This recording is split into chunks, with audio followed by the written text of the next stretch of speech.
US President Donald Trump's proposed peace plan for Ukraine is entering a new phase of European scrutiny following comments today in Warsaw by French Defence Minister Catherine Vautrin. At a joint news conference with Polish Defence Minister Władysław Kosiniak-Kamysz, Vautrin made clear that while the plan itself is not opposed, major procedural and political questions remain unresolved, particularly around ensuring meaningful dialogue with European partners and full Ukrainian participation. The meeting took place in Warsaw on the 25th of November 2025. The ministers arrived together for the press conference, underscoring the bilateral defence cooperation between France and Poland. The key moment came when Minister Vautrin addressed questions about the US peace plan initiative. She said, "No one can be against a peace plan, but a peace plan cannot be made without Ukraine. A peace plan in Europe requires discussions with the Europeans, and I think I can say that we are not there yet. So today we are working on it." In offering that assessment, she signalled that France, and by extension other European capitals, are not yet ready to endorse or fully engage with the US blueprint in its current form. Her remarks underscore both the desire for allied alignment and a caution that the European dimension of the initiative needs further structuring. From the French perspective, the comments reflect several linked strands of policy. First, France has repeatedly affirmed long-term support for Ukraine in the face of the Russian invasion. In mid-November, for example, Vautrin reaffirmed France's committed backing for Kyiv as, on the front line of the war Russia launched from day one, and described Ukraine's defence as central to Europe's own security. She said that Paris and London are jointly leading a coalition of willing states that would prepare post-ceasefire security guarantees for Ukraine. Second, France is pushing for stronger European-based defence coordination. Vautrin argued that Europe's response to Russia must go beyond rhetoric, calling for enhanced European defence industry investment, improved EU-NATO coordination, and the strengthening of the European pillar of NATO. These statements point to Paris's broader vision of Europe, assuming more strategic autonomy and greater responsibility for its own security environment. Against that backdrop, the Warsaw remarks can be read as France insisting on a seat at the table and a degree of leadership in any peace plan architecture that involves Ukraine and Russia and potentially implicates European security guarantees. The phrase, "we are not there yet," indicates both a procedural warning and a strategic reservation.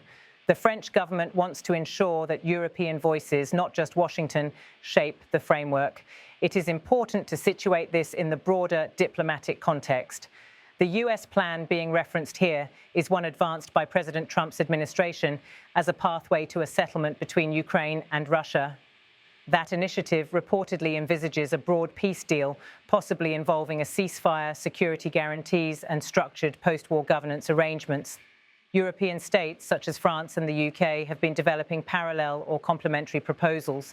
For example, at the London summit on Ukraine in early March 2025, French President Emmanuel Macron and UK Prime Minister Keir Starmer presented a joint peace plan framework for Ukraine, including a one-month partial truce, followed by a possible multinational force as a post-deal guarantee. That plan underscored the need for strong US backing. In that light, the French Defence Minister's statement in Warsaw can also be seen as underscoring that while the US initiative is relevant, Europe must not be sidelined, especially not Ukraine. The phrase, "a peace plan cannot be made without Ukraine," places Kyiv firmly at the centre of any process, implicitly rejecting any arrangement that excludes or marginalises Ukrainian input. Poland, too, is a key actor. As host of the meeting and given its location in Warsaw, the presence of Polish Defence Minister Kosiniak-Kamysz lends regional weight to the event. Poland has been one of Ukraine's strongest Eastern European supporters and is deeply attentive to security architecture on its eastern flank. The joint statement in Warsaw therefore also signals Franco-Polish alignment on defence cooperation and hints that Warsaw may demand that Europe's voice be amplified in any US-brokered settlement. From a timeline perspective, the remarks come at a moment when the urgency of a peace deal is intensifying. After more than 3 years of war since Russia's full-scale invasion of Ukraine, Western capitals are increasingly looking ahead to a settlement and how to underpin it. However, several major obstacles remain: Russia's willingness to negotiate, Ukraine's red lines on sovereignty and territorial integrity, the cost and structure of security guarantees, the potential role of European forces, and ensuring that any deal does not create a false peace or reward aggression. Minister Vautrin's reference to discussions with the Europeans suggests that France intends to lead or significantly shape those discussions rather than merely follow a US template. That ambition may complicate shaping a coordinated Western posture if the US moves ahead unilaterally. The French caution may reflect concern that a deal engineered primarily by Washington could marginalise European interests or allow Russia to exploit divisions within the alliance. Given that backdrop, the short phrase, "we are not there yet," deserves close attention. In diplomatic terms, it means that France and likely other European states believe the plan lacks necessary buy-in, details and broader alignment. It suggests that before endorsing the US proposal, Paris will insist on 1. Meaningful consultation among European capitals, 2. Inclusion of Ukraine at all stages, 3. Clarity on post-deal security guarantees, including the possible role of European forces, and 4. Mechanisms to prevent Russia from simply extracting favourable terms. The presence of Poland in the press conference adds an additional dimension. France may be reaching out to Central and Eastern European states to build a broader coalition of Europe-wide support for its position. Poland's recognition as a lead regional actor gives weight to the idea of a pan-European approach rather than a narrow Franco-Western front. For Washington, the French statement is a signal that any US-led peace initiative cannot simply proceed without European alignment, especially where European defence, European forces, European deployment and European guarantee roles are concerned. Whether the US will adjust its timeline or actively engage European capitals remains an open question. On the ground in Ukraine, the stakes are high. A peace plan prematurely concluded or poorly underpinned could risk leaving Ukraine vulnerable, weakening deterrence and emboldening Russia for future aggression.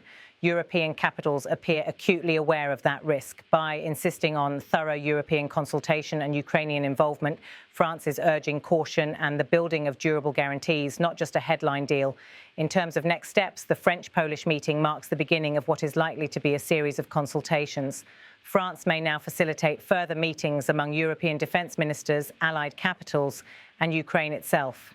Key questions for these consultations will include: what role will European forces play in a post-peace phase? What level of security guarantee will be provided to Kyiv? How will Europe coordinate any deployment or monitor compliance? What will be the status of negotiating partners, timelines, verification mechanisms? And crucially, how will the US and Europe partition responsibilities? The comments also raise a question about the sequencing of diplomacy. If Europe and Ukraine insist on full involvement and consultation, then any US plan may require additional time for alignment and negotiation. That could delay a settlement, but supporters argue that a stronger, better coordinated deal is worth the wait. In summary, French Defence Minister Catherine Vautrin on 25 November 2025 in Warsaw stressed that any peace plan for Ukraine cannot exclude Ukraine itself, must involve European discussion, and that we are not there yet. The Franco-Polish event signals a push by France, with Poland's backing, to ensure a European role in shaping a settlement that has thus far been advanced in Washington. As the US peace plan initiative continues, the European bloc appears to be insisting on its own consultation, structured involvement and clarity on post-deal guarantees. The process now enters a phase of heightened diplomatic negotiation. European capitals will likely hold internal deliberations, coordinate with Ukraine, and engage with Washington to ensure any final pact aligns with their strategic and security interests. The timeline remains fluid, and the prospect of rapid agreement appears less likely given the reservations voiced by Paris and other capitals. The situation remains dynamic. European engagement with the US plan is underway, but full alignment has not yet been achieved. The next weeks and months will be critical in determining whether a broadly supported settlement can emerge, one that includes Ukraine, leverages European military and political resources, and secures durable peace rather than a temporary pause.